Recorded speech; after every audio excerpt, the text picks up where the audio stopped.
The school dropout issue rivals our current economic problems for being one of the most serious issues facing our society today. If you take a look at the census of 2000-2010, it points out that if a child graduates from high school, there is a 12.5% chance that they will end up in poverty.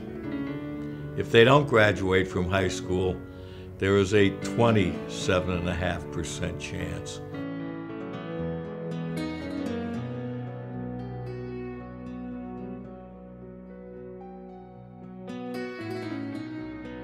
We know that the Believe to Achieve program has been a core component of what has helped some of our young ladies in our high schools make it to graduation and make it to a position where they see themselves having a productive life, both in college and career. My grades, 9th grade year, were absolutely terrible. 10th grade year, they started getting better now that I got involved with Miss Martin, and she was telling me all the great things that could happen in my future, and then I started thinking about it. Believe to Achieve at Collinwood High School has addressed so many problems that our children live through every day. I'm telling you, the anger, the aggression, the violence, what goes on in their homes, what goes on in their community, just the violence that they have to walk through sometimes to get to school causes such ingrained anger. Before Believe to Achieve, I felt like everyone and everything was against me. I was very mean and stubborn, so when somebody would come talk to me, I would just shut them out or just shut down, period.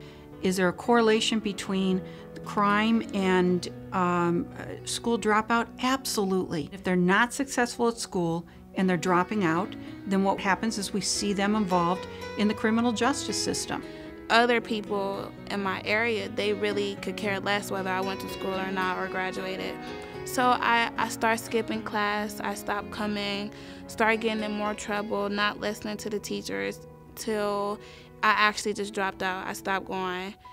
I had got in some legal trouble in the summertime. I had to go to a facility. And so many of our children get caught up on, well, I don't have, it's no use, nobody in my family graduated. And so Believe to Achieve gives them a vision and a way to care about themselves and to move forward with a plan so that they can be successful, academically and personally.